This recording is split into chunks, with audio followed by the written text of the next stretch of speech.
Hi! So இன்னைக்கு நம்ம பார்க்க போறது ஒரு சிம்பிளான, குயிக்கா 20 மினிட்ஸ்ல பண்ற மாரி ஒரு லஞ்ச் தான் பார்க்க போறோம். இது வந்து நீங்க கிட்ஸோட லஞ்ச் பாக்ஸ் ரெசிபியா குடுத்தா விரும்பி சாப்ட்டுப்பாங்க. சாப்பாடு மிச்சமே வராது. ஒரு எமர்ஜென்சியா நான்வெஜ் சாப்பிடணும்னு தோணுச்சு அப்டின்னா, அப்பவும் இந்த ரெசிபி உங்களுக்கு சப்போர்ட்டா இருக்கும்.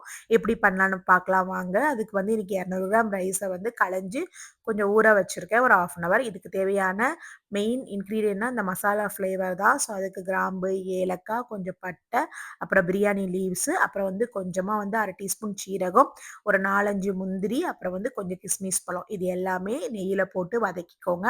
இது கூட வந்து நம்ம ஃப்ளேவருக்கு கொஞ்சமா புதினா ஆட் பண்ணிக்கோங்க. 1/2 மிளகா, கொஞ்சமா வந்து இஞ்சி பூண்டு பேஸ்ட்டு, ஒரு கேரட் இது எல்லாமே கட் பண்ணிட்டு வதக்கிட்டு, இது கூட பட்டாணியும் போட்டுக்கோங்க. பட்டாணியும் போட்டு லைட்டா வதக்கிக்கோங்க. வதக்கிட்டு அந்த இஞ்சி பூண்டு பேஸ்ட் வந்து ரா ஸ்மெல் போகணும்ல, கொஞ்சமா வதக்கிட்டு, அதுக்கப்புறம் வந்து இதுக்கு தேவையான தண்ணி வந்து ஊத்திக்கோங்க. 200 கிராமுக்கு வந்து நான் வந்து 600லேருந்து 700 கிராம் தண்ணி வைப்பேன்.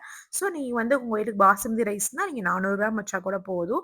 ஸோ இது கூட தேவையான அளவு உப்பு போட்டுக்கோங்க. இந்த கீ போட்டிருக்கேன். உங்களுக்கு கீ கொஞ்சம் தூக்கலா வேணும்னா, கொதி வரும்போது லைட்டா கீ போட்டு வச்சுக்கோங்க. இதுக்கு சைட் டிஷ்ஷா நம்ம பண்ற எக் கிரேவி என்னன்னா, இதே மாரி ஏலக்காய், கொஞ்சமா வந்து கிராம்பு போட்டுட்டு, கொஞ்சமா சீரகம், பெருஞ்சீரகம் அதெல்லாம் போட்டுக்கோங்க. போட்டுட்டு வெங்காயம் போட்டு, கருவேப்பில போட்டு, மஞ்சள் பொடி, கொஞ்சம் இஞ்சி பூண்டு பேஸ்ட் இது எல்லாமே வதக்கிக்கோங்க. இதுக்கு தேவையான அந்த கிரேவிக்கு வந்து 2டே 2 தக்காளி வந்து போட்டுக்கோங்க. கொஞ்சமா வந்து மட்டன் அல்ல சிக்கன் மசாலா போட்டுக்கோங்க. அத வந்து நல்லா பல்ஸ் மோட்ல வச்சு அரைச்சுக்கோங்க. இதுக்கு சைட் டிஷ்ஷா எடுக்கும்போது சூப்பர்பாவே இருக்கும் இது. வெங்காயம் வந்து நல்லா பொன்னிறமா வதங்கி வரும்போது, நம்ம அரைச்சு வச்சிருக்க பேஸ்ட்டையும் ஆட் பண்ணிக்கோங்க. தேவையான அளவுக்கு சால்ட் ஆட் பண்ணிக்கோங்க. காரம் பார்த்துட்டு ஆட் பண்ணிக்கோங்க. எனக்கு இதுவே கரெக்ட்டா இருந்துச்சு. ஒரு 2 பல்லு தேங்காய் போட்டு, முந்திரி போட்டு, தண்ணியா அரைச்சு விட்டுக்கோங்க. அப்பனா தான் கட்டிப்படும்போது கரெக்ட்டா இருக்கும். உப்பு பார்த்துக்கோங்க. உப்பு தேவையா? காரம் பார்த்துக்கோங்க. அப்புறம் அவிச்ச முட்டைய லைட்டா அப்படி கீறி விட்டுக்கோங்க. கீறிட்டு இப்படி ஆட் பண்ணீங்க அப்படின்னா, அது வந்து நம்ம காரம் உள்ள இறங்கி சாப்பிடும்போது சூப்பர்பா இருக்கும். ஒரு 1/2 மணி நேரம் மூடி வச்சாலே போதும். உங்களுக்கு செட் ஆயிரும். சைட் டிஷ்க்கு இது அல்டிமேட்டா இருக்கும். நீங்க சப்பாத்திக்குமே ட்ரை பண்ணி பார்க்கலாம். வேற லெவல்ல இருக்கும்.